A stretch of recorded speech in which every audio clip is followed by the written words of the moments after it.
Bueno, una vez más, darles la bienvenida y agradecerles también por regalarse este momento de crecimiento personal, de conocimientos, de recibir información precisamente sobre todas las novedades que el gobierno nacional en cuanto a decretos y reglamentación ha sacado por ocasión del COVID-19.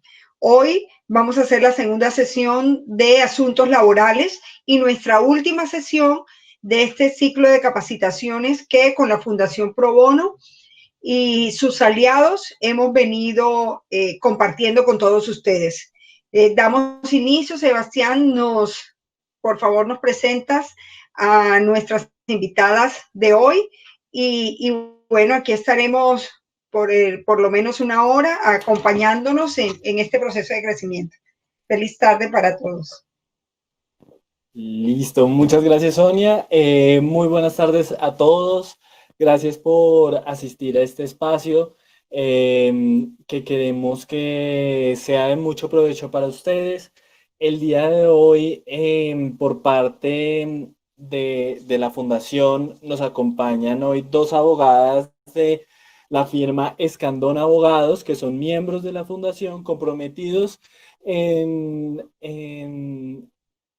dar, digamos, como sus conocimientos jurídicos y prestar servicios legales de manera gratuita en función de la sociedad, para personas de escasos recursos y en pro de la construcción de un mejor país. Entonces, el día de hoy nos acompaña de Escandón Abogados las abogadas Claudia Vital y María Fernanda Torrijos.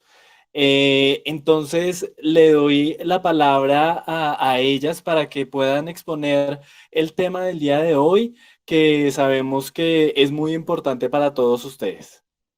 Así que le doy la palabra a Claudia y a María Fernanda. Antes Muchas gracias, de... Sebastián. Ay, qué pena. Antes de comenzar, les recordamos que toda intervención y todas preguntas las vamos a recibir por chat. Entonces estaremos muy pendientes de sus preguntas. Ahora sí, María Fernanda, qué pena. Muchas gracias, Sebastián, por la invitación. Muchas gracias a todos. Pues obviamente nosotros estamos prestos a colaborar lo máximo posible. El día de hoy, pues vamos a hacer la segunda sesión sobre la Se da el sonido. normatividad que ha venido implementando el gobierno en esta pandemia ocasionada por el COVID-19. La doctora Claudia Vital va a iniciar con la presentación del día de hoy. Doctora, muchas gracias a todos y buenas tardes. Buenas tardes a todos. Muchas gracias de nuevo por la invitación a Sonia, a la Fundación Pro Bono. El día de hoy vamos a presentarles los programas de apoyo de ayuda estatal que el gobierno otorgará a los empleadores. En primer lugar, presentaremos el programa de apoyo formal para el empleo PAEF, que se conoce como el subsidio de la nómina, el programa de apoyo para el primer pago de la prima de servicios general, el programa de apoyo para la prima de servicios del sector agropecuario, que tiene una reglamentación especial, así, y terminaremos con el programa o con el auxilio a los trabajadores con contrato de suspensión, con suspensión de contractual. Por favor, ¿me ayudas con la siguiente diapositiva? El programa de apoyo para el empleo formal PAEF es con cargo a los recursos del Fondo de Mitigación de Emergencias y busca asignar un subsidio de nómina para ayudar a la preservación del empleo y se concreta en el reconocimiento de un aporte estatal mensual por los meses de mayo, junio, julio y se extendió hasta el mes de agosto, y el aporte es hasta el 40% del salario mínimo, que se definió como una suma única, pues no única, sino una suma fija de 351,000 pesos. Por favor, seguimos con la siguiente diapositiva. Entonces, estas son las normas que regulan el programa de apoyo estatal. El decreto 639 es el que crea el programa para el subsidio de la nómina. El decreto 677 amplió los beneficiarios porque en principio solo estaba previsto para las personas jurídicas. Esta norma amplió la posibilidad de recibir este subsidio a las personas naturales, así como a los consorcios y uniones temporales. El decreto 815 que salió la semana pasada amplió, digamos, el periodo por el cual se iba a reconocer el PAEF. Inicialmente se previó que iban a ser solo 3 meses, pero ahora van a ser 4 meses, de mayo a agosto. Las resoluciones 1129 y 12200 regulan el método para calcular o para determinar la disminución de aportes, que es lo que va a dar derecho a aplicar al PAEF, así como el calendario que se prevé para el proceso de postulación, y la circular 01 adoptó el formulario estandarizado que deben diligenciar los postulantes para aplicar al PAEF. Por favor, ¿me ayudas con la siguiente diapositiva? Bueno, ¿quiénes pueden aplicar al PAEF? Son las empleadores, ya vemos quiénes en concreto, que hayan sufrido una disminución del 20% o más de sus ingresos. Para determinar la disminución de ingresos se definió un método, como les había indicado anteriormente, y debe estar certificada por el revisor fiscal, y en los casos donde las empresas o empleadores no estén obligados a tener revisor fiscal, por un contador.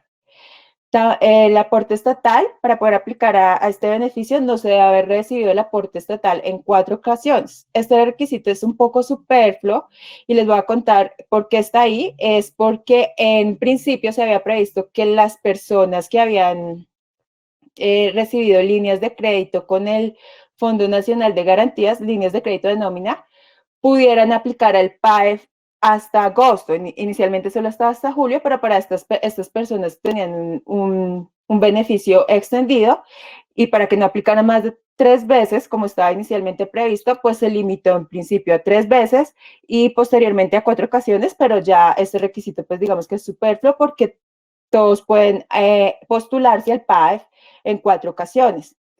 El otro requisito para poder ser beneficiarios del PAEF es no haber estado obligado a restituir el aporte estatal. En la presentación les mostraremos las causales por las cuales se debe restituir el aporte estatal, y adicionalmente vamos a presentarles algunos eventos en que las empresas o los empleadores, cuando reciban el aporte estatal y no cumplan los requisitos, pueden restituirlos voluntariamente para evitar incurrir en esta causal, además de sanciones económicas y la pérdida del beneficio. Y por último, de los requisitos generales, todas las personas que apliquen deben tener un producto de depósito en una entidad financiera, ya sea vigilada por la Superintendencia Financiera o por la Superintendencia Solidaria. Sí, la Super Solidaria. Las personas que hayan adquirido una línea de crédito de nómina con el Fondo Nacional de Garantías deben postularse en la entidad financiera en donde adquirieron ese crédito, y más adelante veremos la razón. Ahora vamos a ver quiénes pueden aplicar al PAEF y en concreto qué requieren para poder aplicar. Todas las personas jurídicas pueden aplicar siempre y cuando hayan estado constituidas antes del 1 de enero de 2020, tengan una inscripción en el registro mercantil realizada o renovada por lo menos en el 2019. Este requisito no aplica para la CESAL o entidades sin ánimo de lucro. No deben tener una participación estatal superior al 50%. En el caso de las entidades sin ánimo de lucro, estas pueden aplicar siempre y cuando estén obligadas a presentar declaración de renta o, en su defecto, declaración de ingresos y patrimonios, y así como presentar información exógena por el año gravable 2019, y en lugar de la inscripción en el registro mercantil, a estas entidades se les pide aportar el RUT. El último decreto que salió respecto del PAEF amplió la posibilidad de aplicar a los titulares de licencias de funcionamiento de establecimientos educativos no oficiales, siempre y cuando tengan esta licencia y estén contenidos en una lista que el Ministerio de Educación debe proveer a la UGPP con el fin de que ella verifique que cumplen estos requisitos. Las personas naturales también pueden aplicar al PAEF siempre y cuando tengan 3 o más trabajadores dependientes reportados en la pila de febrero de 2020. Esta pila debe haber sido presentada antes del 9 de mayo de 2000, porque esta es la fecha en que se expidió el decreto en que se creó el PAEF. Entonces, la pila que se va a tener en cuenta de febrero es la que se haya presentado hasta esa fecha, porque posteriormente se pueden hacer modificaciones a la pila, pero esas modificaciones no van a ser tenidas en cuenta para la verificación de requisitos. Las personas naturales deben estar inscritas en el registro mercantil antes del 1 de enero de 2020. No pueden ser personas políticamente expuestas ni tener vínculos con personas políticamente expuestas en segundo grado de consanguinidad, en primero de afinidad y primero civil. Y además, las personas naturales que sean titulares de licencias de funcionamiento de establecimientos educativos no oficiales también pueden aplicar al PAEF en las mismas condiciones que las personas jurídicas, que también son titulares de estas licencias. Los consorcios y uniones temporales para aplicar al PAEF, deben estar constituidos antes del 1 de enero de 2020. Ellos deben aportar el RUT, no deben tener su participación estatal superior al 50% y no pueden postularse por empleados por los cuales se hayan postulado sus integrantes, y ni sus integrantes pueden postularse por empleados por los cuales se haya postulado el consorcio o unión temporal. Sebastián, gracias. Como les había anticipado, para poder aplicar el PAEF debe certificarse una reducción de ingresos de mínimo el 20%. Entonces, la resolución 1129 previó 2 métodos para verificar esta reducción de ingresos y que se pueden aplicar en forma alternativa. Es decir, yo puedo certificar mi reducción de ingresos con cualquiera de estos 2 métodos. No tengo que cumplir los 2, sino con uno de ellos. Entonces, como sabemos, yo puedo aplicar al PAEF para el mes de mayo, para el mes de junio, para el mes de julio y para el mes de agosto. Y para aplicar al PAEF debo presentar la planilla del mes inmediatamente anterior al de la postulación, es decir, abril, mayo, junio y julio. Y yo debo comparar los ingresos que tuve. Por ejemplo, si me voy a postular en mayo, debo comparar los ingresos que tuve el mes inmediatamente anterior, que es abril, con los ingresos del mismo mes del 2019. O sea, debo comparar los ingresos de abril de 2019 y abril de 2020 si me voy a postular al PAEF de mayo.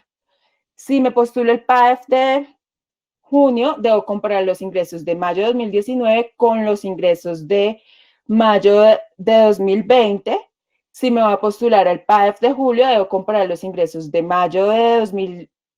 junio de 2019 con los de junio de 2020. Y si me postulo al PAEF de agosto, debo comparar los ingresos de julio de 2019 con los ingresos de julio de 2020. Si al hacer esa comparación resulta que tengo una reducción del 20% de los ingresos, puedo aplicar el PAEF. Pero si no cumplo el requisito, puedo optar por el método 2, en virtud del cual yo comparo los ingresos del mes anterior a la solicitud o el periodo de postulación con el promedio de los ingresos con el promedio aritmético de los ingresos de enero y febrero. ¿Sí? Yo puedo cumplir uno de los dos, puedo cumplir con los dos, pero simplemente voy a pedir que tengo que cumplir con uno de estos 2 requisitos. Esta disminución de ingresos debe ser certificada por el revisor fiscal de las empresas que estén obligadas a tenerlo, o en su defecto por un contador. Y para determinar qué son ingresos, la UGPP establece que debe atenderse a las reglas de realización de los ingresos en el marco normativo contable vigente para Colombia. Entonces, pues todo lo que sean ingresos conforme a esa regulación se entiende que sean ingresos, son lo que debo comparar. Ahora, como yo para los meses de mayo, junio, julio y agosto voy a recibir los ingresos del PAEF, estos ingresos que yo reciba en virtud del programa no se deben tener en cuenta para efectos de el cálculo o determinar la disminución de ingresos. ¿Cuál es el valor y cómo se determina el aporte estatal en total que le voy a entregar a cada empleador o a cada postulante? Entonces, como dijimos al principio, el valor del PAEF es una suma fija que corresponde a 351,000 pesos, ni más ni menos, multiplicado por el número de empleados que cumplan las siguientes condiciones. Entonces, son los cotizantes con IBC igual o superior a un salario mínimo.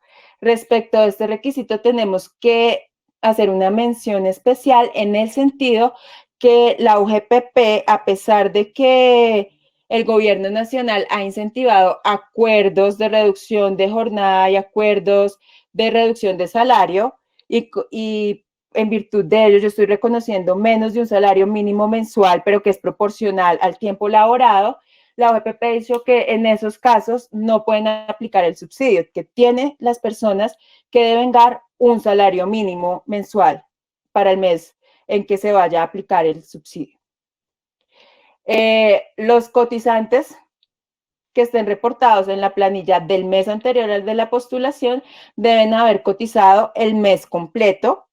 Deben estar también afiliados a todos los subsistemas que les apliquen: salud, pensión, riesgos, las cajas de compensación, SENA. Deben estar afiliados a todo. Pues si hay alguna razón por la que no tengan que estar afiliados, por ejemplo, un trabajador que ya está pensionado, que no tiene la obligación de cotizar a pensión, pues no tiene que estar afiliado, igual le van a reconocer el subsidio. No se va a reconocer el subsidio por aquellos cotizantes que tengan en la planilla del mes anterior a la postulación un reporte de novedad de suspensión o de licencia no remunerada. Los trabajadores reportados en la pila deben corresponder al menos al 80% de los reportados en el periodo de febrero de 2020. Este requisito ha sido sujeto a una interpretación especial de la UGPP. En principio, todos entendimos que no iban a ser beneficiarios aquellas personas que hubiesen cuantitativamente reducido su nómina en más de un 80%, si se comparaba con la de febrero, pero la UGPP ha dicho que eso no se debe interpretar así y que esto simplemente es para determinar el número de empleados por los cuales se le va a reconocer el subsidio, teniendo en cuenta como mínimo el 80% de los trabajadores reportados, de los coincidentes en las pilas de febrero de 2020 y en la pila correspondiente al mes en que yo esté aplicando.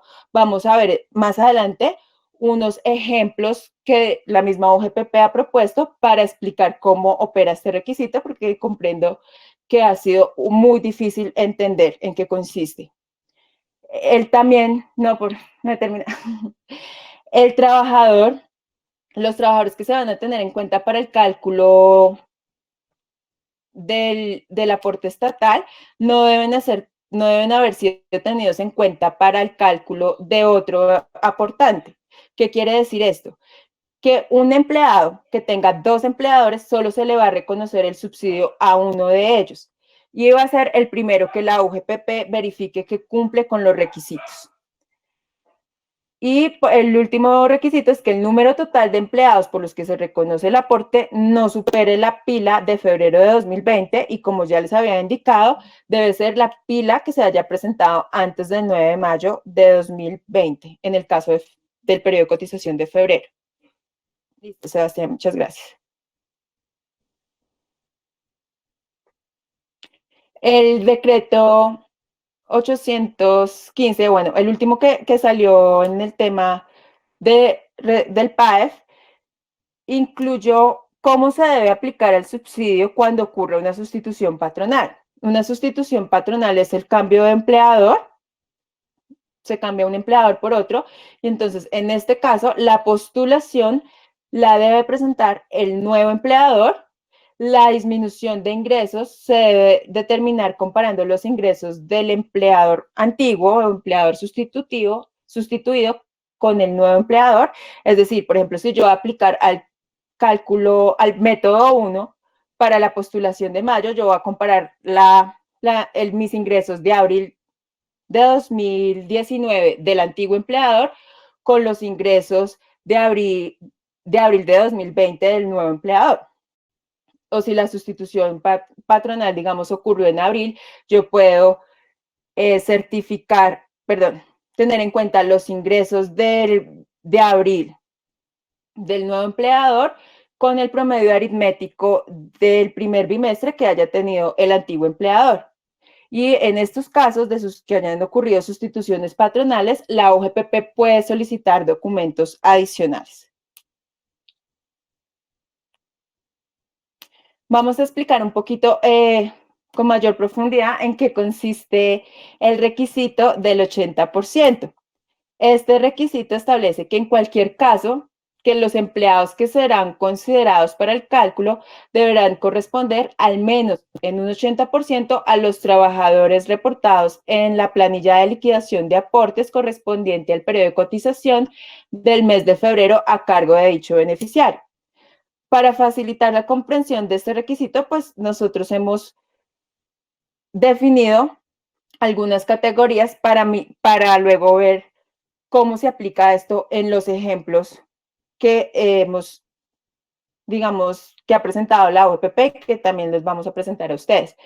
Entonces, el cupo máximo de empleados es el número de empleados reportados en la pila de febrero por los que me pueden reconocer el subsidio sin que se exceda el número de los trabajadores reportados en la pila de abril, si es para la postulación de mayo, de junio, de mayo, si es para la postulación de junio, si es para la postulación de julio, o de julio, si es para la postulación de agosto, y que cumplan con los requisitos establecidos.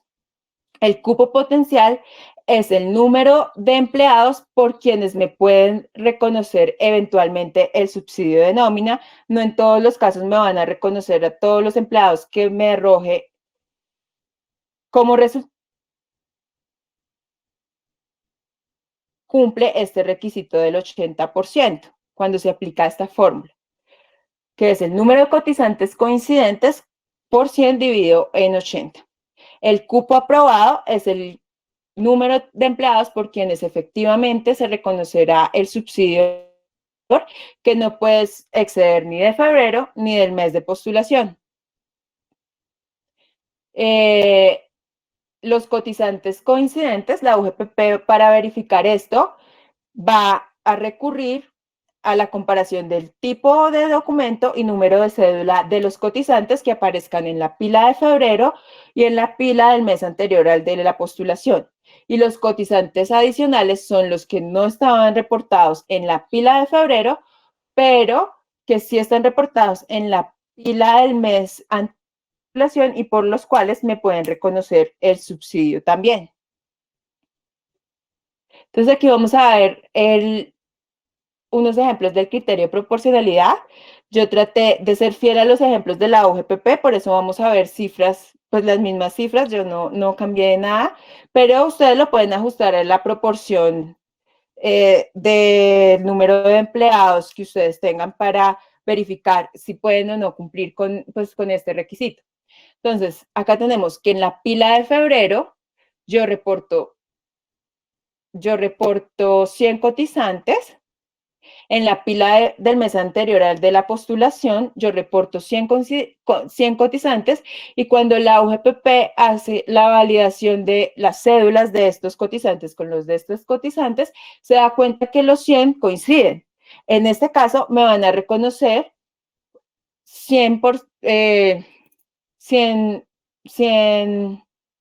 el aporte por 100 empleados, que multiplico por 351,000 pesos y eso me va a dar un valor total de 35,100,000 pesos.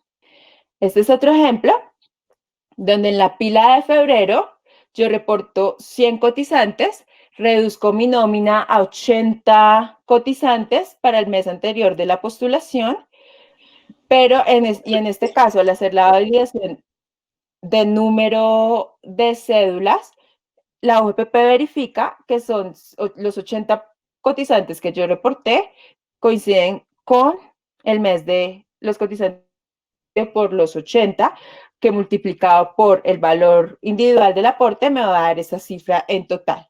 Aquí es un caso donde, pues si les fue muy bien, en esta época se incrementa el número de cotizantes de la pila del mes anterior al de la postulación.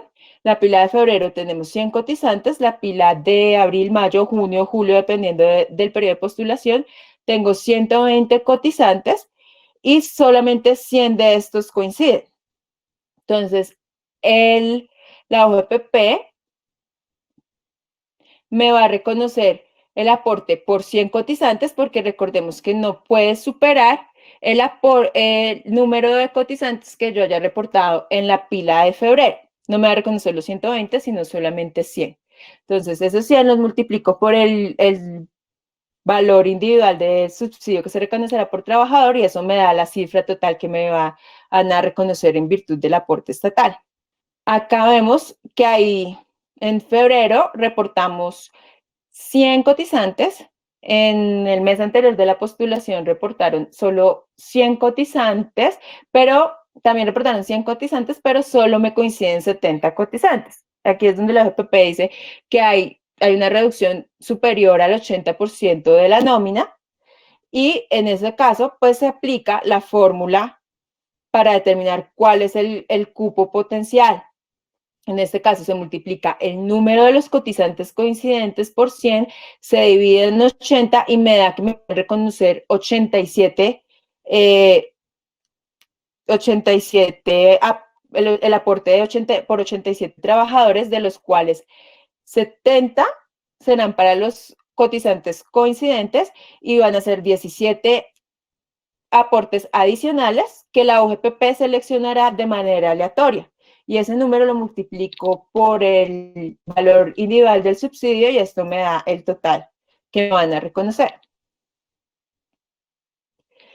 En esta diapositiva, bueno, que es un poquito parecido al ejemplo al anterior, son 100 cotizantes, se reduce la nómina en 80 cotizantes, solamente 50 son coincidentes.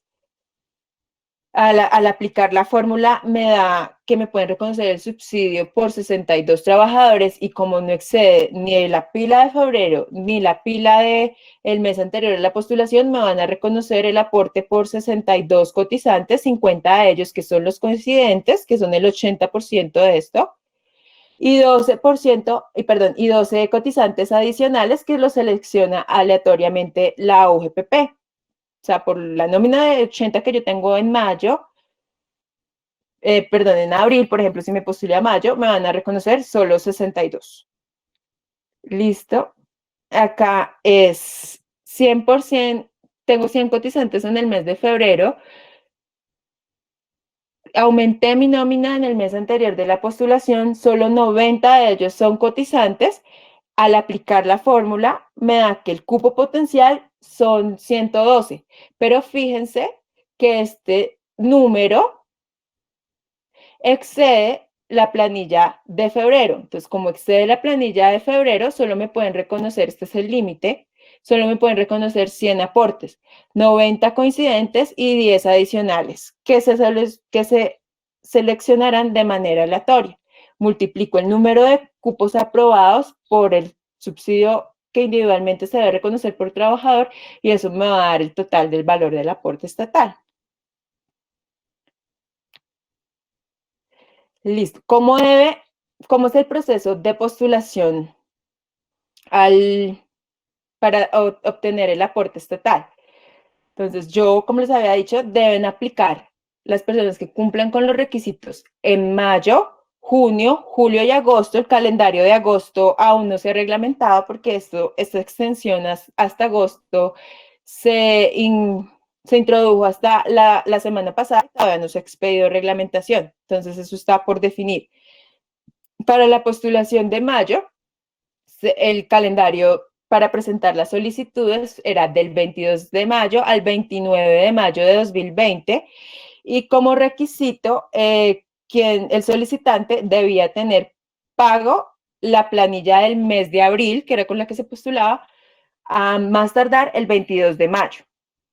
En junio, el calendario para junio, puedo presentar la solicitud del 1 al 17 de junio de 2020 y quien vaya a aplicar debe pagar la planilla correspondiente al mes de mayo antes del 17 de junio de 2020. Si la paga después, porque por fecha, digamos, su número de NID o su número final de cédula, puede pagarla, digamos, el 20 de junio y no la paga antes del 17, pues se va a quedar por fuera del subsidio. Entonces, tienen que tener en cuenta esas fechas límites que establece para pagar la prima de julio, perdón, para pagar la prima no, sino para pagar la planilla de junio y de julio, que es hasta el 16, si quieren acceder al subsidio.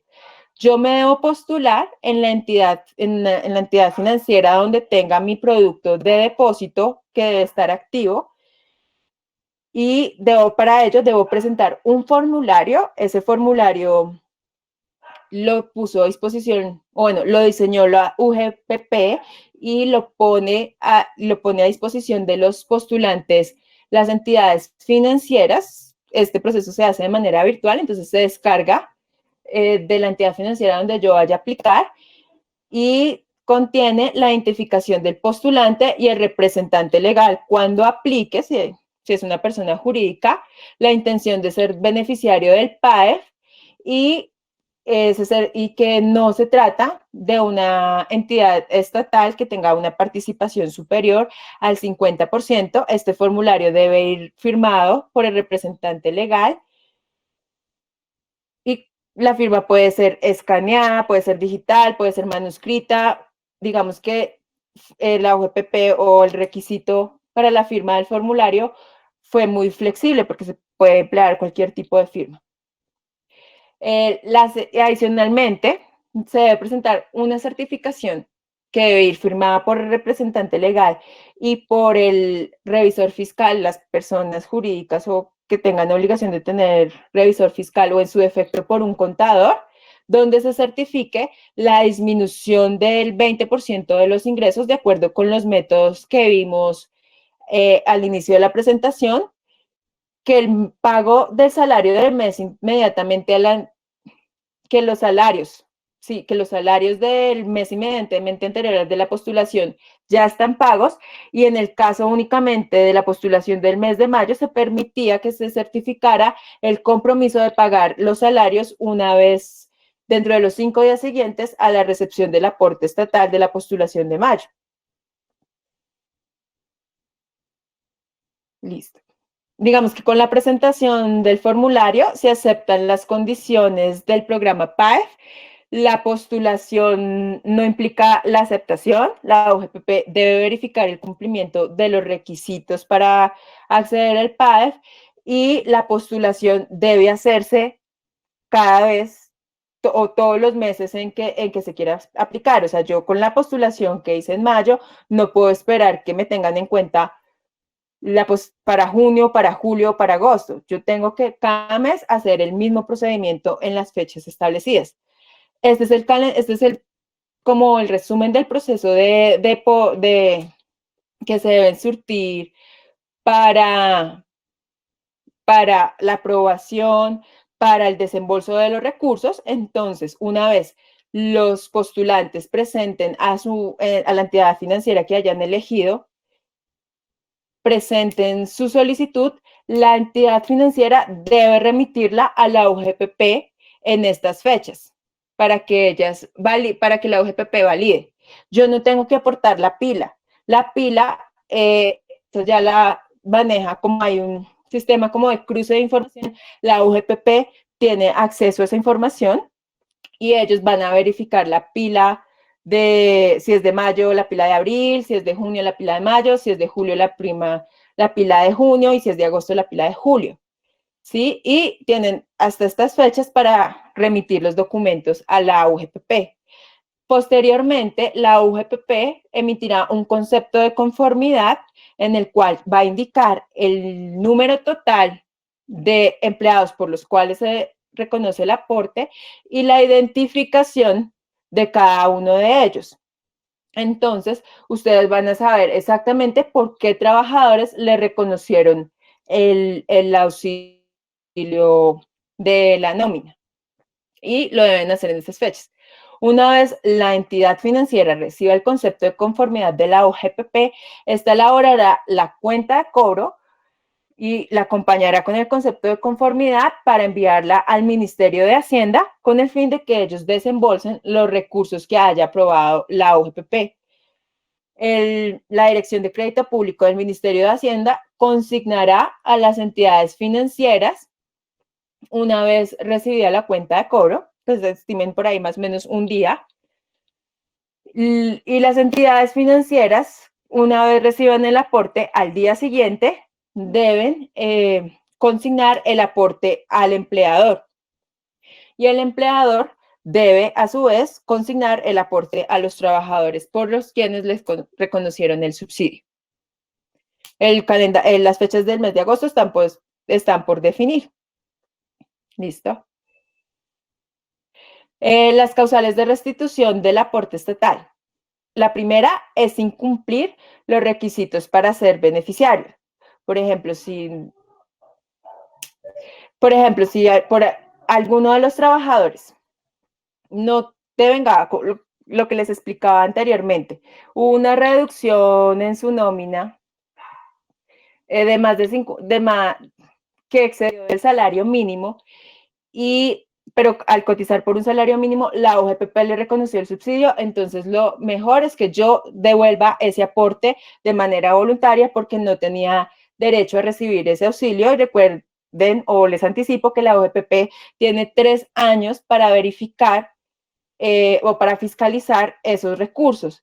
Consecuencia, la OGPP puede pedir información sobre nómina y ahí se va a dar cuenta que ese empleado no estaba recibiendo un salario mínimo, aunque estaba cotizando sobre un salario mínimo, y pues la empresa podría, o el empleador que haya recibido el auxilio y no lo haya devuelto voluntariamente, estar sujeto a sanciones económicas y a devolver los recursos, y podría perder los recursos de otras postulaciones. Incurrir en falsedad de documentos presentados para acreditar los requisitos establecidos para el aporte estatal. Entonces, esto es muy grave, pues porque esto también puede tener sanciones penales. En este caso, la persona que haya incurrido en la falsedad deberá o será obligada a devolver todo el aporte estatal que haya recibido, y además puede estar incurso en un proceso penal. Y por último, incumplir en el requisito de pagar los salarios del mes de abril. Recordemos que un requisito para la postulación de mayo era que se comprometían, si no habían pagado los salarios, a pagarlos dentro de los 5 días siguientes a la fecha en que recibieron el subsidio. Entonces, si destinaron el aporte estatal para otra cosa, entonces también estarían incumpliendo. Listo. Bueno, acá les dejo con la doctora María Fernanda. Muchas gracias. Bueno, buenas tardes. En este momento pasamos a hablar sobre las alternativas para el pago para el pago de la prima de servicios del primer semestre. Esto fue reglamentado mediante el decreto 770 expedido el 3 de junio del presente año. Sebastián, por favor, podríamos pasar al siguiente slide. Muchas gracias. Bueno, en este decreto se habla que podemos hacer acuerdos para realizar este pago de la prima. ¿Qué quiere decir esto? Que podemos celebrar entre el empleador y el trabajador un acuerdo para que la prima pueda ser cancelada en máximo 3 cuotas. 3 cuotas que tienen como fecha máxima de pago el 20 de diciembre del año 2020. Esto aplica única y exclusivamente para el pago de la prima del primer semestre del 2020. Este acuerdo también lo pueden utilizar, como más adelante les explicará la doctora Claudia, los beneficiarios o las personas o los empleadores que que pretendan hacer uso del pago de apoyo para la prima de servicios. ¿Qué quiere decir esto? Que se pueden realizar los acuerdos, y estos acuerdos no son excluyentes con el programa de pago de apoyo a la prima. Les recuerdo, son máximo 3 cuotas hasta el 20 de diciembre del año 2020, siempre y cuando exista un acuerdo entre el empleador y el empleado. Sin este acuerdo, no es viable modificar el pago de la prima. Si no existe el acuerdo, no se puede realizar. Siguiente slide, por favor. Aquí entonces la doctora Claudia va a volver a retomar el tema frente al programa de apoyo para el pago de la prima de servicios, que ya les explicará ella con detenimiento qué requisitos y qué es necesario para este apoyo. Muchas gracias. Gracias, Sebastián. Puedes continuar con la otra diapositiva. Bueno, el subsidio para la prima.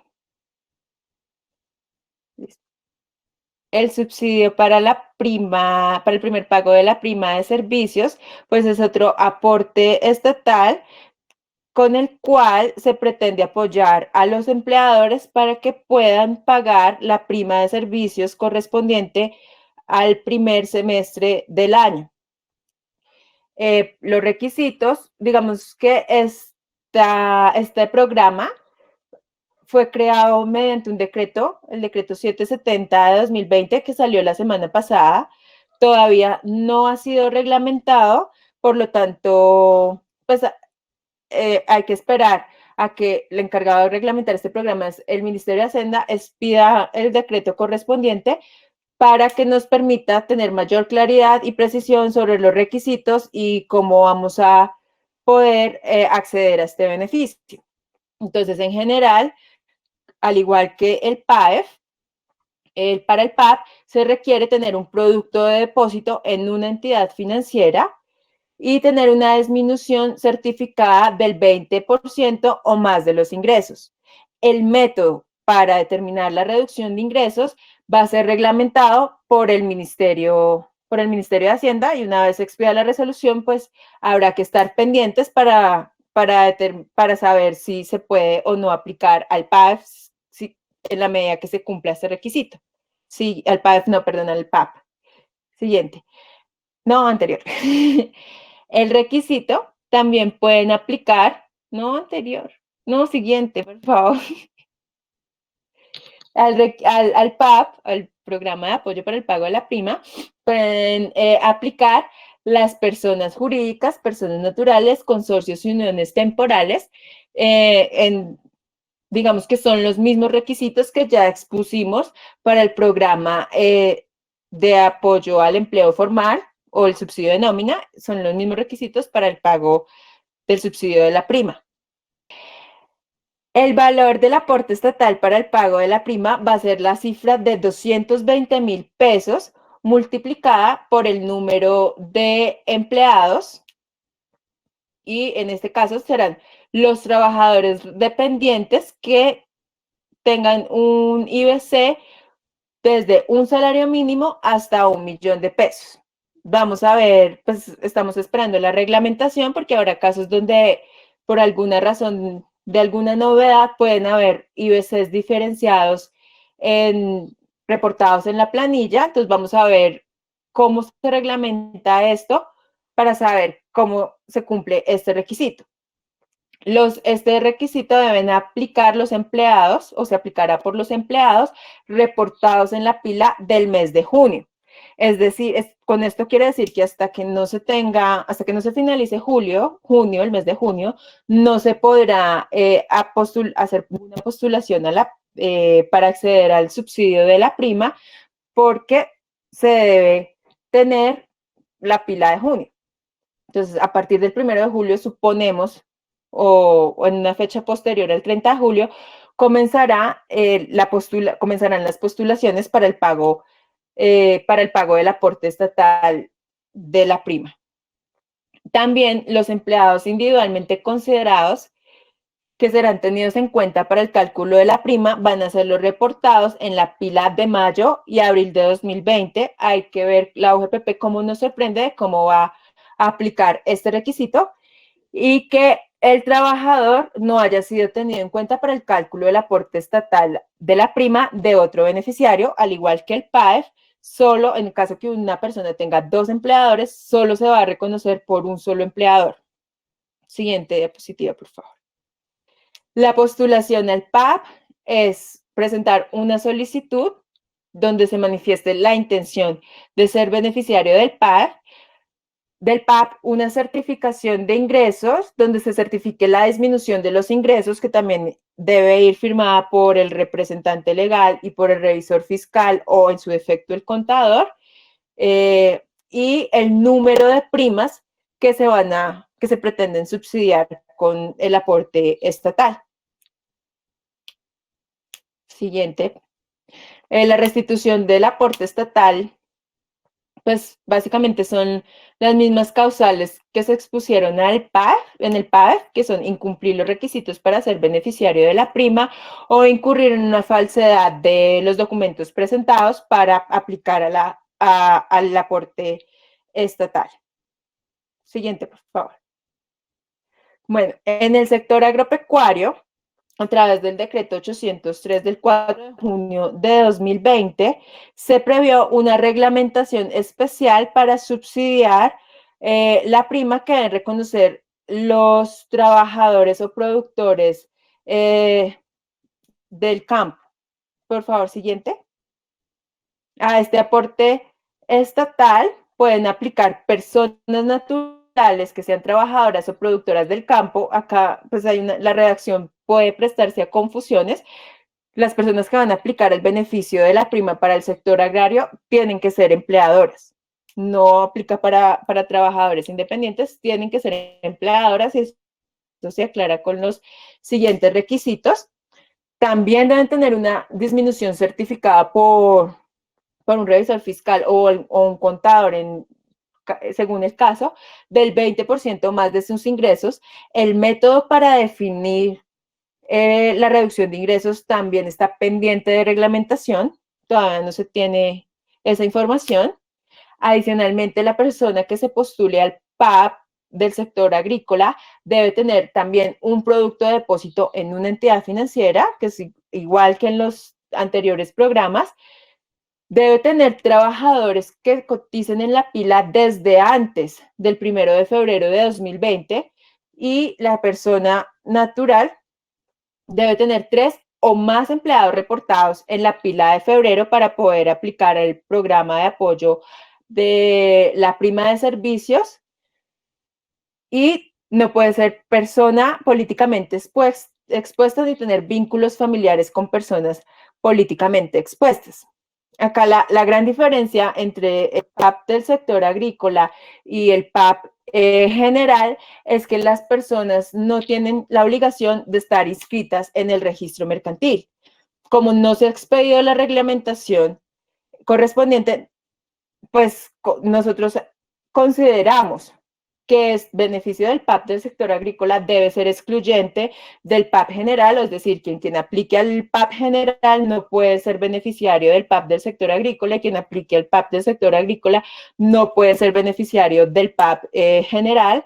Sin embargo, pues estamos pendientes de la reglamentación a ver qué se va a decir al respecto. Y en este caso específico del PAP del sector agrícola, será el Ministerio de Agricultura quien realice la reglamentación. En el caso de los demás programas, era el Ministerio de Hacienda quienes pide o el encargado de expedir la reglamentación, y para el caso del PAP del sector agrícola será el Ministerio de Agricultura. Los requisitos prácticamente son los mismos. El valor del aporte estatal son 220,000 pesos por el número de empleados que cumplan los requisitos, que son los mismos del PAP del sector general. Trabajadores dependientes con un IBC superior a un salario mínimo de 1.000.000 de pesos, empleados reportados en pila de junio de 2020, deben estar los empleados individualmente considerados y que serán tenidos para este cálculo, deben estar reportados en pila desde antes de febrero de 2020, que es el requisito que cambia, y que el trabajador no haya sido tenido en cuenta para el cálculo del aporte estatal de otro beneficiario, y consideramos que ni de otro beneficiario ni del aporte estatal, ni del programa general para la prima. La solicitud o la postulación, deben presentar la solicitud, que va a ser un formulario estandarizado y en el que se manifiesta la intención del beneficiario de ser beneficiario del programa para la prima del sector agrícola, que debe estar firmado por la persona natural empleadora, la certificación de la disminución en los ingresos y el número de primas que se subsidiarán. En este caso, adicionalmente, las entidades financieras deben comprobar la identidad y calidad de productores de trabajadores del campo del postulante. No se ha definido cómo se va a acreditar esta condición. Hay que esperar a la reglamentación del Ministerio de Agricultura. Siguiente diapositiva. Existen las mismas causales de restitución del aporte estatal para la prima. Aplican también. En este caso, incumplir los requisitos para ser beneficiario, incurrir en alguna falsedad de los documentos presentados para aplicar al programa. Siguiente diapositiva. Bueno, respecto a al programa de apoyo para la prima, tanto la general como la del sector agrícola, el calendario se conocerá una vez se expida la reglamentación correspondiente. Hay aspectos comunes entre los tres programas: el programa de subsidio de nómina, el programa para la prima de servicios y el programa para el subsidio o apoyo para la prima del sector agrícola. Es, en primer lugar, que la calidad de los recursos que se entregan a los beneficiarios son recursos públicos. Estos recursos son inembargables o tienen una embargabilidad temporal. O sea, si ustedes tienen una orden de embargo, esta orden no se puede hacer efectiva sobre esos recursos siempre y cuando no permanezcan más de 30 días en la entidad financiera donde ustedes apliquen para la postulación. Tienen una destinación específica. Esos recursos están destinados ya sea para el pago de los salarios de los meses previstos para la postulación en el caso del PAEF, que son mayo, julio, junio, agosto. Si por alguna razón, digamos, ustedes aplican o aplicaron para el mes de mayo por un trabajador que cumplía los requisitos en el mes de abril, pero lo retiraron el 15 de mayo, deben devolver el aporte que recibieron por ese trabajador para evitar sanciones, porque esos recursos son para pagarle. Y si ustedes no lo van a utilizar para eso, pues no pues existe la obligación de devolverlos. Si la UGPP interviene para que ustedes devuelvan esos recursos a los que no se tenía derecho, pues les van a imponer multas que pueden ir desde el 10% al 100% del valor que debían restituir a través de un proceso de fiscalización, porque la OGPP tiene facultad para fiscalizar estos recursos que en serio se hayan cumplido los requisitos y que se hayan destinado para su objeto, máximo 3 años. Y en el caso de los deudores de líneas de crédito de nómina que hayan adquirido con el Fondo Nacional de Garantías, como lo indiqué al principio, la postulación deben hacerla en la misma entidad con la que tienen esta línea de crédito, porque si la suma del aporte estatal y del crédito que hayan obtenido del Fondo Nacional de Garantías supera lo que se debía pagar en nómina, debe restituirse el aporte estatal o debe devolverse. Para hacer la devolución voluntaria de aportes, las entidades financieras están en la obligación de informar a los postulantes cómo debe hacerse el proceso de devolución de los recursos. Estos recursos estarán exentos del gravamen a los movimientos financieros y las operaciones financieras que se realicen con estos recursos estarán excluidas de IVA. Los dejo de nuevo con la grata compañía de la doctora María Fernanda. Gracias, doctora Claudia. Bueno, como un auxilio adicional en el decreto 760 se establece, el decreto 770 se crea el programa de auxilio a los trabajadores en suspensión contractual. Siguiente slide, por favor.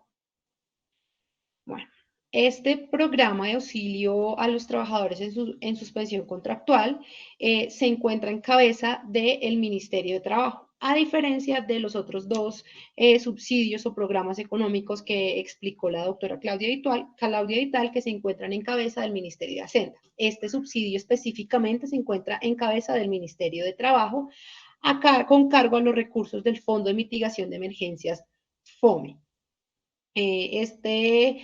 Este subsidio a las personas en suspensión contractual se crea para los trabajadores que hubiesen tenido estado suspendido su contrato laboral o se hubiesen encontrado en licencia no remunerada y que los empleadores, esto es vital porque si no, no aplica este subsidio, que los empleadores hayan aplicado al PAEF. Si no aplican el PAEF, no es viable la aplicación de este subsidio, que devenguen hasta 4 salarios mínimos mensuales legales vigentes y que no se encuentren o no sean beneficiarios de los programas de Colombia Mayor, Jóvenes en Acción o Ingreso Solidario. Pues todo esto, si son beneficiarios, se excluirían del subsidio. El valor de este subsidio será de 160,000 pesos por los meses por los meses de abril, mayo o junio, pues, o por los meses que estuviese la licencia o la suspensión. Estos recursos, gracias, estos recursos, esta postulación todavía la reglamentación no se encuentra definida por parte del Ministerio de Trabajo, por lo tanto, tocará esperar a que salga esta reglamentación. Sin embargo, es claro que la destinación de estos recursos o el desembolso de estos recursos no se hará a través del empleador, sino que se hará directamente a la cuenta de cada beneficiario. Aún está en proceso de reglamentación si la UGPP verificará y cruzará esta información y cómo se hará el giro a cada una de las personas. Se podrá aplicar máximo hasta por 3 meses y también es necesario que el empleador hubiese reportado en la planilla PILA la novedad SLN. Sin esta novedad tampoco es viable que las personas hagan o se postulen a este auxilio económico. ¿Por qué? Porque lo que se busca es ayudar a las personas con los 160,000 pesos a superar la crisis que se ocasionó con la suspensión de los contratos. Esta transferencia de los 160,000 pesos será mensual, como ya les indiqué con anterioridad, hasta por 3 meses y estamos en espera que el ministerio saque la reglamentación para poderse postular y que giren los recursos pertinentes a cada uno de los beneficiarios de este programa. Esto pues sería, siguiente, Sebas, por favor. Esto sería pues la presentación del día de hoy, de nuestra segunda sesión. Les agradecemos mucho su atención, les agradecemos que hayan pues puesto de su tiempo para escucharnos. Igual cualquier inquietud pues estamos prestas a atenderla o si no por nuestras redes sociales que se encuentran en la diapositiva, por LinkedIn, por Twitter o por Facebook. Estamos publicando las actualizaciones que salen en materia de derecho laboral y los decretos que se están generando por la emergencia sanitaria ocasionada pues por obviamente el COVID-19. Muchas gracias a la Fundación Pro Bono y muchas gracias de verdad a todos por la invitación que nos hicieron. No sé si alguno de ustedes tiene alguna pregunta o inquietud frente al tema que se ha expuesto en estas 2 sesiones o si todo quedó muy claro. Doctora Claudia, doctora María Fernanda, agradecimiento especial desde la Corporación Reconciliación Colombia, a Escandón Abogados y a la Fundación Pro Bono. Y reitero la pregunta de la doctora Torrijos, si alguno tiene alguna inquietud, este es el momento. Bueno, extendemos una vez más nuestro agradecimiento de parte de nuestro director, el Sergio Guarín, desde la corporación. Muchas gracias. Hoy culmina todo este ciclo. Tuvimos la fortuna de tener a la doctora María Fernanda Torrijos y Claudia Vital, 2 sesiones con nosotros. Y bueno, y todo este grupo de abogados y aliados amigos que nos acompañaron durante todo este ejercicio. Sebastián, que ha estado allí, mejor dicho, que se puso el proyecto en el hombro. Mil gracias, Sebastián.